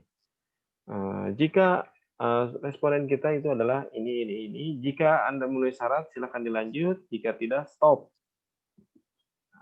Mungkin ada yang pernah ya. Nah, itu disebut dengan purposive. Jadi dia ada syarat-syaratnya. Kemudian ada snowball. Snowball itu apa snowball? Bola salju. Bola salju. Apa itu maksudnya teknik sampling ini? Jadi kita mengetahui sampel berikutnya dari sampel sebelumnya. Jadi misalnya begini. Ini mahasiswa kita ada yang partisipasi malam ini, kita doakan jadi orang-orang sukses. Sampai saat ini ada 140 partisipan. Kemudian nambah lagi nih satu. Sudah sukses semua nanti setelah lulus dari MD ya, dari UIN. Amin. Ada yang jadi punya perusahaan 10, ada yang punya udah jadi bos, udah pabrik.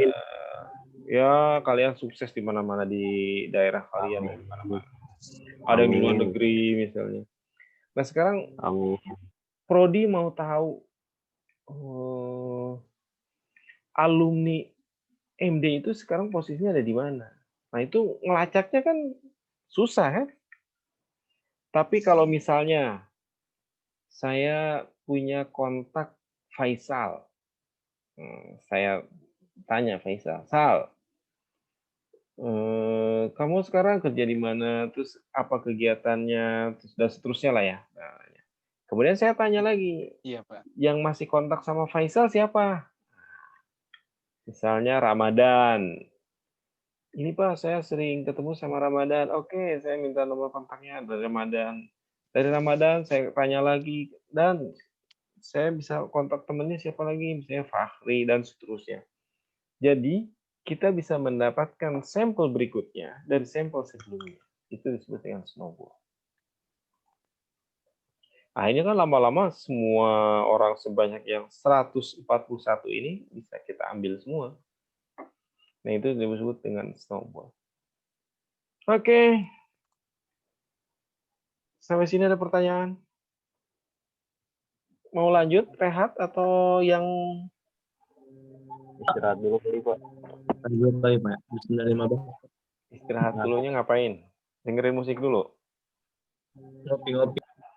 Tidur kali Pak 15 menit. Kopi dulu Pak, kopi. Yang tidur bablasan. Saya ini tabel sebaran frekuensi ini enggak nih? Pada ini enggak?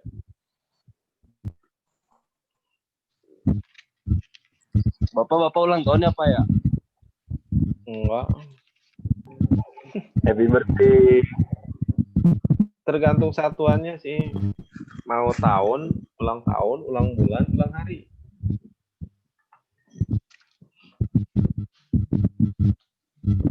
Ini suara apa ini? Saya coba langsung bahas. Kasihan juga kalian ya kalau terlalu. Modus median udah bisa ya, kuartil juga udah bisa kan ya? Saya mau Insya Allah, bahas Pak. yang ini nih, yang Lanjut, Pak. oke ya. Yang ini saja ya, saya coba bahas rata-rata. Rata-rata sudah pada tahu kan ya?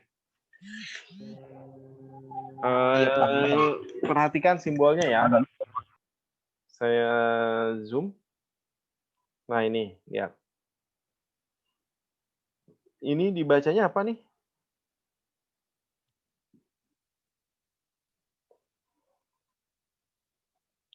Rata-rata populasi.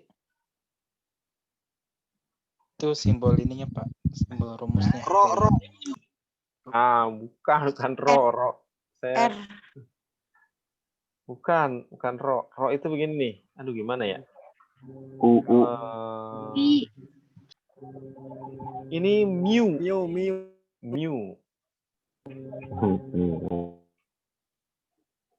Pakai apa ya? Kayak yang bisa ada tulisan ini. Bisa nggak ya? Kalau pakai PowerPoint itu bisa tuh. Kalau pakai ini gimana? Cara nulisnya. Saya pakai paint aja. Aduh, ini laptop ini. Udah ngajak ini nih.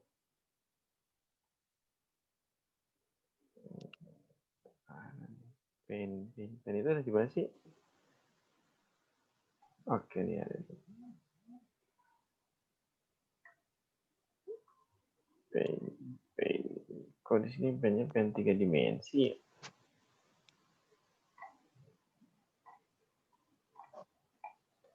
PowerPoint aja deh, PowerPoint.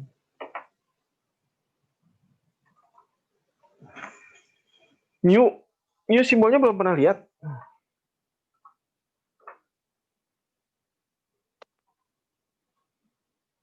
Ini kayaknya ini juga nih ya. Oke, saya search yang PowerPoint. Masih loading.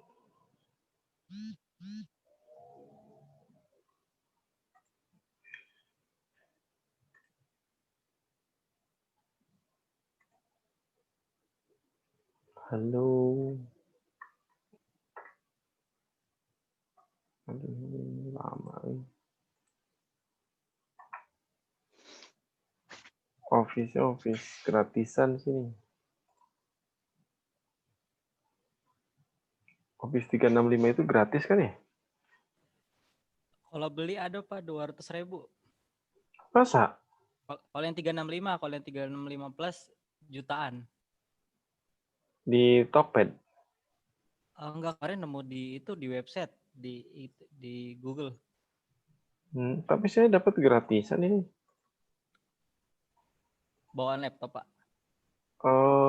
Apa? Pakai Office 2019. Terus error. Terus dia minta di update. Minta email. Akhirnya saya punya email Microsoft dari kampus yang lain ya. Nah, saya masukin aja.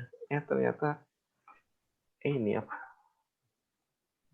Jadi 365 otomatis. Oke ya, saya ini cara nulis mu-nya itu begini nih. Aduh, kok nggak keluar? Nah, gitu. Kelihatan nggak? Iya, Pak.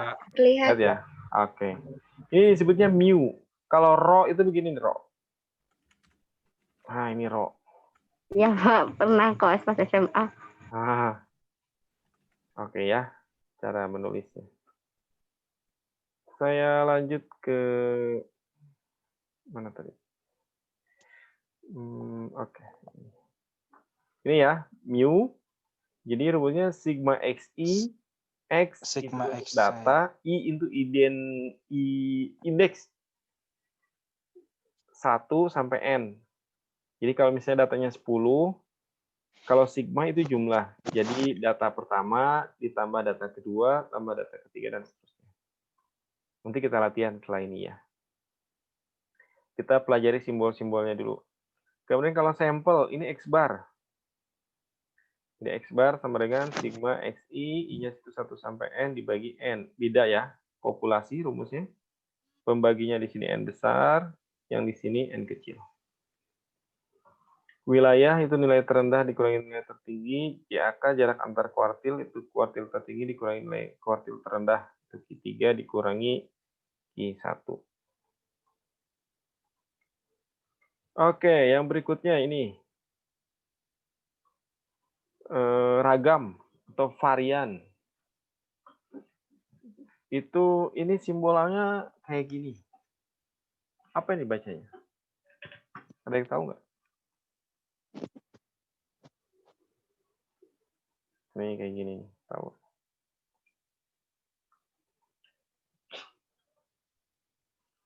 Ini dibacanya sigma juga. Cara nulisnya begini.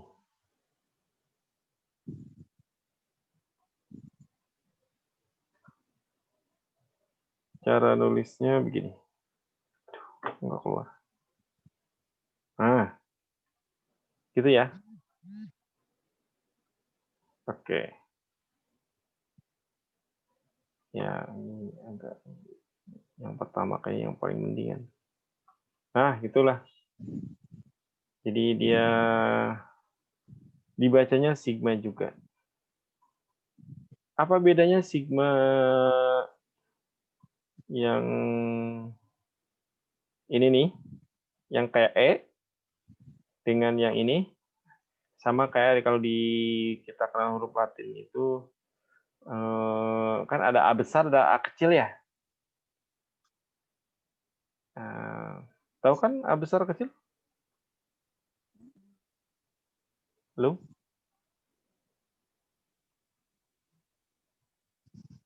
Wah, kayaknya udah tiarap belum?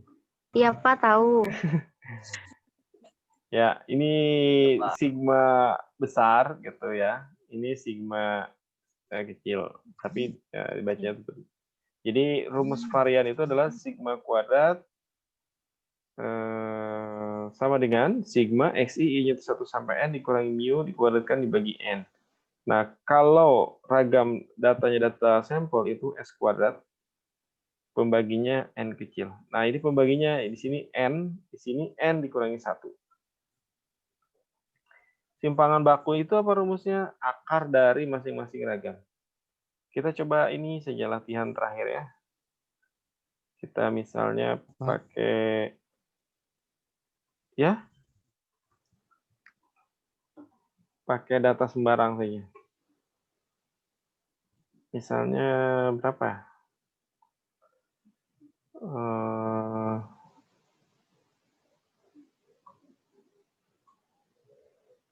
Kita ambil misalnya 10 data saja.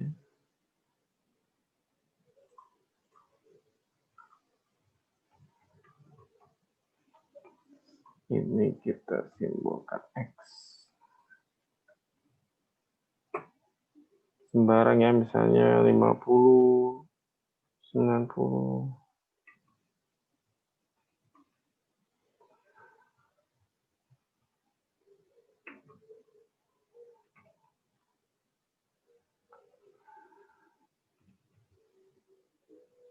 Oke.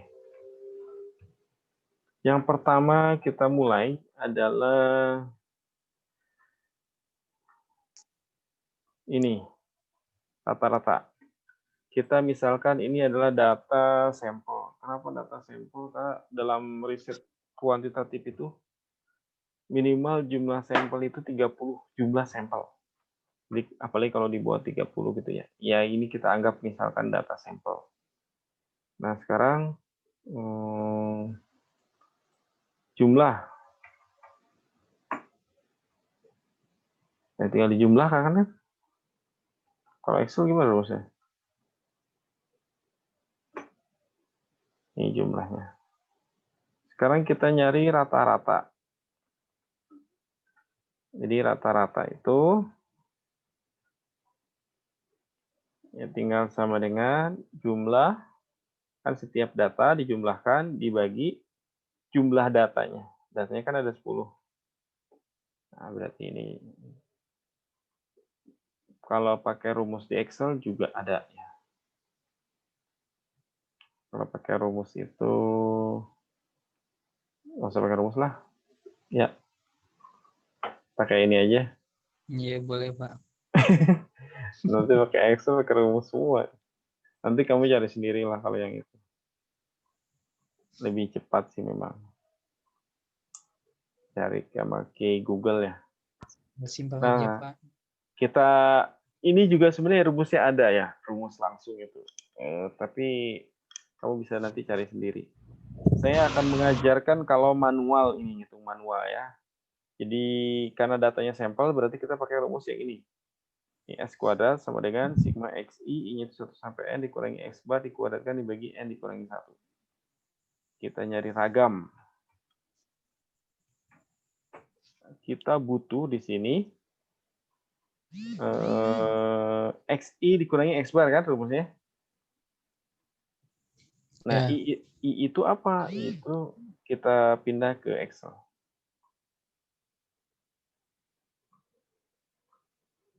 Oke, ini X. Nah, rumusnya XI dikurangi X bar. Saya pakai tanda ini aja ya. Berarti sama dengan XI itu, nah, I-nya itu 1 kan sampai N. Berarti 1 sampai 10. 1. Data yang pertama berarti X1. Ini 50. Dikurangi. Rata-rata kan? Rata-ratanya 74. Supaya rata-ratanya tetap, kita tekan F4. Jadi ini tinggal kita copy.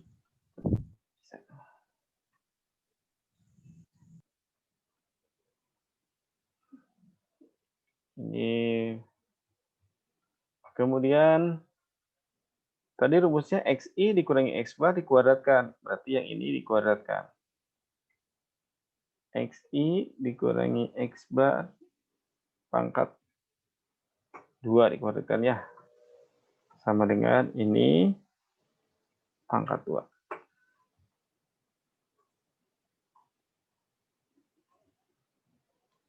Yang ini juga bisa kita copy.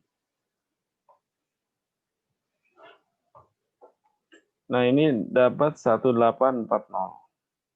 Ingat-ingat ya, XI dikurangi X bar kuadratkan. Itu rumusnya adalah apa? Hasilnya 1840. Oke, tadi rumusnya masih ingat nggak? S kuadrat sama dengan sigma XI dikurangi X bar, I-nya itu 1 sampai N dikuadratkan dibagi 2 ya. Dibagi 2. Dibagi N-1. Jadi tinggal S kuadrat itu sama dengan tinggal ini dibagi N-nya ada berapa?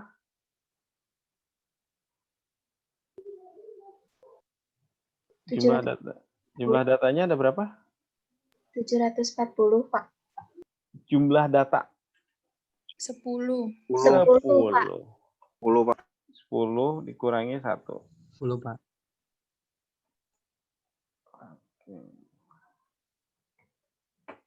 Berarti inilah nilai S kuadrat. 24. Nilai varian. Ini nilai varian. Nilai varian. 52.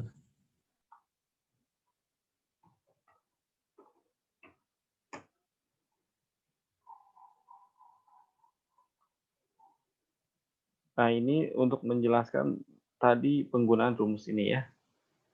Kemudian kalau standar deviasinya atau simpangan bakunya, itu berarti rumusnya S.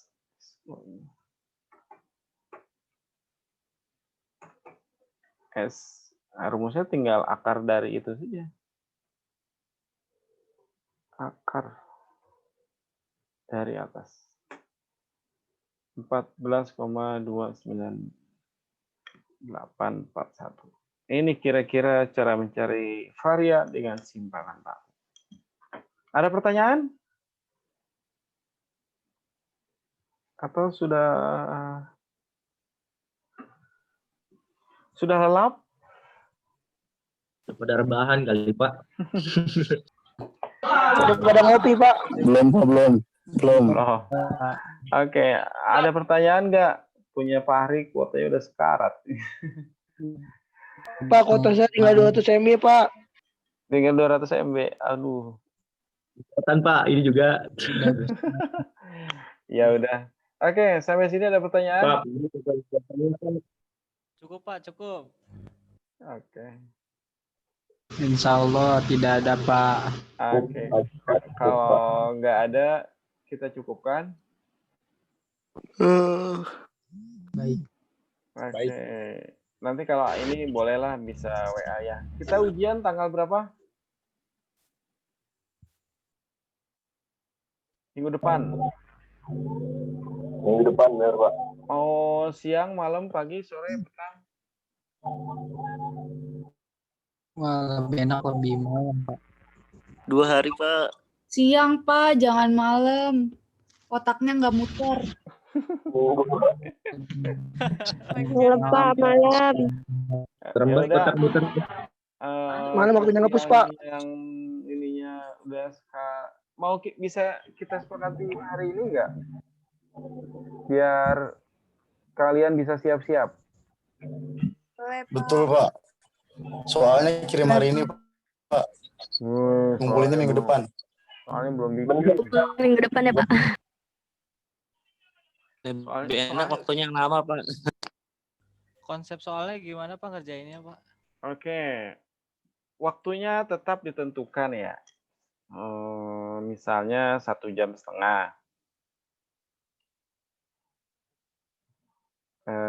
Lewat dari 1,5 jam, ya udah berarti ditinggal. Biar menjaga, biar nggak terlalu banyak mobilitas berseliweran di dunia maya. Mobilitas sosial itu perlu, Pak. Yang penting gini aja, kamu maunya kapan? Nah, usahakan 4 kelas 1 waktu. Minggu depan kali ya? 2 hari. Minggu depan. Berarti serempak ya, Pak ya? Iya, 4 kelas 1 hari. Minggu depan itu kalau hari Selasa bisa nggak? Selasa? Nggak bisa, Pak. Kami doang udah. Hah? Nggak bisa. Bisanya hari apa? Bapak. Saya bisanya Kamis kelas D. Kalau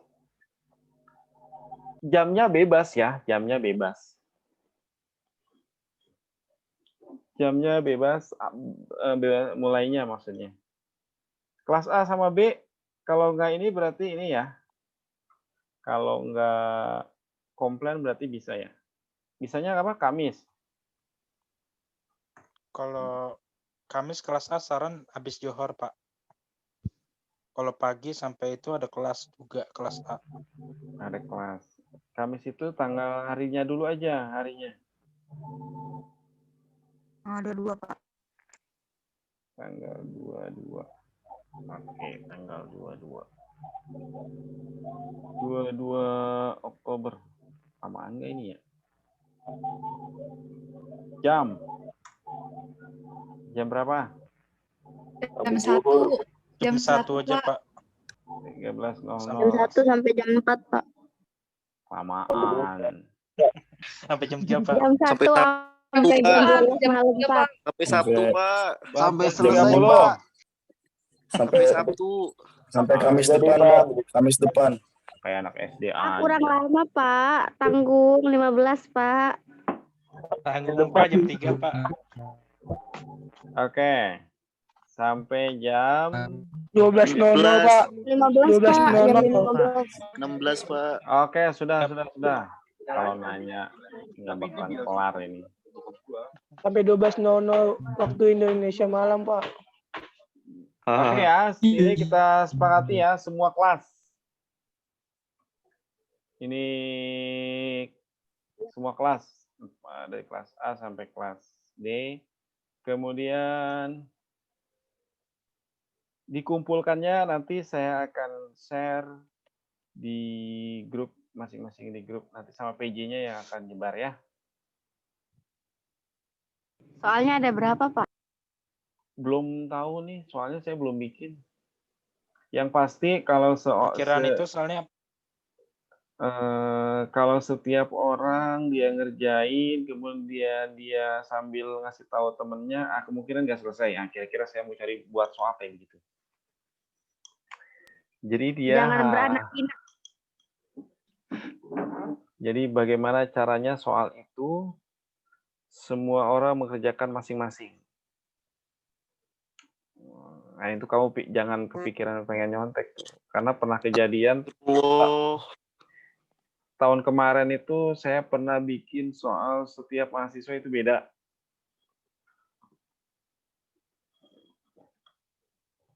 Setiap mahasiswa Sama soalnya aja, beda. Pak. Hah? Kalau sama kan bapaknya nggak capek, Pak, bikin. Sekarang mah udah pakai gampang koreksi. Menarik. jawabnya kita pakai paper tulis di kertas atau paper di Word, Pak. Saya lagi Sama-sama bisa aja, Pak. ya pokoknya yang memudahkan lah. Ya Word. Yang memudahkan soalnya biasanya harus sama, Pak. Pasti Caranya Iya, memudahkan, lebih. soalnya juga Soalnya juga sama. Ya udah, itu nanti ya. Intinya sih yang penting kita udah sepakat tanggal 22 Oktober ya, insya Allah mudah-mudahan bisa semua ya. Waktunya jam 13 ini. Baik, saya kira itu kita tutup. Terima kasih banyak dan mohon maaf. Untuk perkuliahan berikutnya nanti kita akan bahas setelah UTS. Baik, Pak. Baik, terima kasih Oke, banyak Pak. semuanya. Makasih, Pak. Mohon maaf ya. Terima kasih, Ya, Pak. Assalamualaikum. Ya, Waalaikumsalam. Langsung saya tutup. Saya pamit ya. Saya pamit ya, Pak. Si Rapi itu Pak, si Rapi. Assalamualaikum, Pak. Udah syarat, Pak. Tadi udah pada ngantuk, sekarang pada semangat. Tapi kalau saya curhat gak bakal dibeliin. Tidur. Katanya Bapak ulang tahun, Pak. Perforasinya. Ya, terima kasih banyak. Assalamualaikum warahmatullahi wabarakatuh. Waalaikumsalam, Bapak. Assalamualaikum warahmatullahi wabarakatuh. Waalaikumsalam.